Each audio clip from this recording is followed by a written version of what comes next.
Hey guys, Pauly Howard. I'm with Fox Sports Radio for Wednesday, November 4th. Before I tell you what I'm betting, time to rant and run. That's how they won all those championships during the BCS era. Nobody thought the SEC had the best conference in the 60s, 70s, 80s, and 90s. What changed? The BCS. Protecting the investment billion-dollar TV contracts.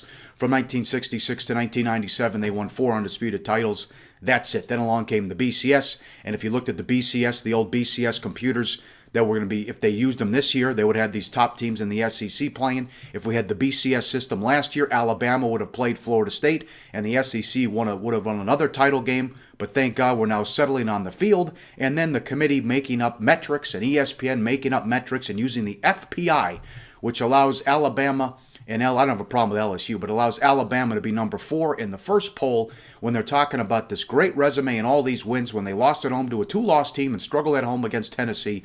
And somehow, someway, Georgia and Tennessee are good wins in whatever world they live in at ESPN and this SEC garbage. How they're ahead of undefeated Michigan State and Baylor. How they're ahead of Florida.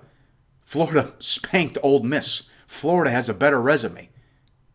Florida didn't lose at home to a 2-loss team. It's ridiculous. Notre Dame, a better loss and a better resume, and it's not even close when you compare it to Alabama. As Notre Dame's last 4 opponents, 8-0, 7-1, 5-3, 7-1. But we're talking about these garbage teams that Alabama's playing. You know how many true road games the SEC plays this year against Power 5 conferences? 2.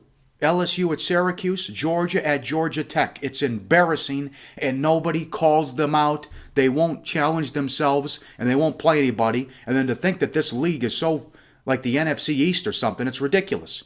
Okay? We saw it last year. You were exposed. In the first TV show, you had 3 of the top 4 teams. Then you went out and embarrassed yourself in the bowl games, and you went 0-4 against the ACC. They have got to cut this out. It's bullshit. And they have to stop treating this program like the New England Patriots, because they're not. And I'm sick and tired of Vegas says this, Vegas says that. They're a game over 500 in their last 15 games against, they're a game over 500 in their last 11 games against top 15 teams. That's not dominance. That's average, okay?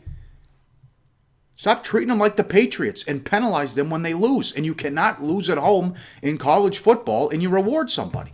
Let alone you lose to a 2-loss team, and Memphis went up and down the field on them and scored 31 unanswered. And whatever reason, they're letting Barry Alvarez run that damn room because they think beating Wisconsin's a big deal and Wisconsin stinks. Take control of the room and get that SEC bias and the brand name bias out of there and do the right thing for a change. And what they're doing, well, it's going to take care of itself.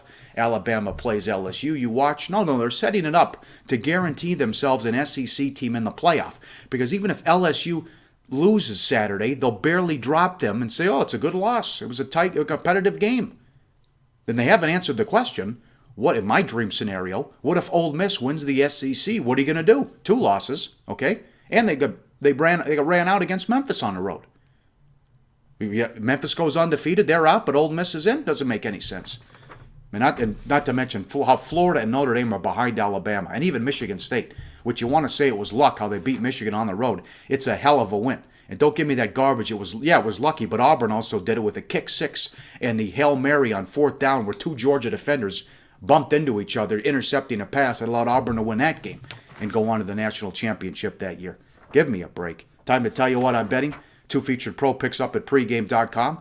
A nice surprise today, Fezzik with the college football side and total in the game. So you get a 2 for up there with Fezzik, and Dave Essler off his Game of the Year win. He's got a Game of the Month that goes in college football. Ken Thompson also with the Game of the Year. 3 picks you must have up there at pregame.com. We're trying to start a winning streak off the Monday Night Football debacle when we had the under.